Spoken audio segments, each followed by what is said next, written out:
তরুণ উদ্যোক্তা রাকিব তার ঘরের ভেতরে নিজস্ব উদ্যোগে মাশরুম চাষের অসাধারণ সাফল্য অর্জন করেছেন। সীমিত পুঁজি ও অল্প জায়গা দিয়েই যে কৃষিভিত্তিক লাভজনক ব্যবসা দাঁড় করানো যায় তাই তিনি দেখিয়ে দিয়েছেন। রাকিব জানান, শুরুতে ইউটিউব ও বিভিন্ন প্রশিক্ষণ ভিডিও দেখে মাশরুম চাষের প্রাথমিক ধারণা নেন। পরে ঘরের অব্যবহৃত কক্ষে শুকনা বিচালি ব্যবহার করে তিনি তৈরি করেন মাশরুম চাষের উপযুক্ত পরিবেশ। তার চাষ করা মাশরুম এখন স্থানীয় বাজারে ব্যাপক চাহিদা পাচ্ছে। প্রতিদিন 6 থেকে 7 কেজি তাজা মাশরুম তিনি বাজারে সরবরাহ করেন। এতে যেমন বাড়তি আয়ের পথ তৈরি হয়েছে, তেমনি সাশ্রয়ী প্রযুক্তিতে কৃষিভিত্তিক উদ্যোক্তা হওয়ার আগ্রহ জেগে উঠেছে এলাকার অন্যান্য যুবকদের মধ্যে। মাশরুম চাষটা আমি আসলে ইউটিউব থেকে দেখেছিলাম। ইউটিউব থেকে দেখার পরে আমার এই চাষটা করার খুব ইচ্ছা হয়। সেই মাফিক আমি আপনার শুরু করি এই মাশরুম চাষটা। শুরু করার পরে এখন দেখছি যে মাশরুম চাষটা খুবই লাভজনক এবং এটা অল্প খরচে আপনার বেশি লাভ করা যায়, যা অন্য কোনো চাষে কিন্তু সম্ভব না। আমার এখানে টোটাল এখানে 500টা প্যাকেট আছে।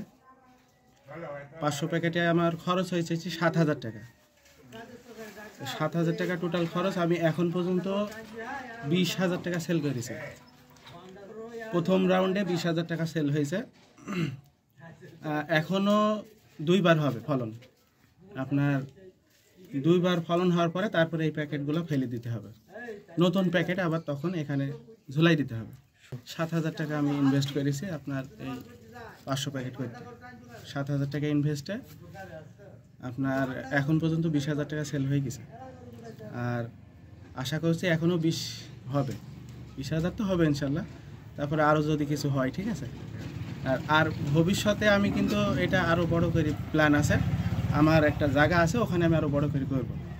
আপনারা দোয়া করেন যাতে আমি ভবিষ্যতে আরও বড় করে করতে পারি। এটা এর মূল্য হচ্ছে আপনার বাজার দর এখন 200 টাকা পাইকারি রেট, কোনো সময় 300-250 টাকা পর্যন্তও যায়। এখন হচ্ছে 200 টাকা কেজি। রাকিব বলেন, শুরুতে ভয় ছিল হবে কি হবে না, কিন্তু সঠিক পদ্ধতি অনুসরণ করাই খুব ভালো ফল পেয়েছি।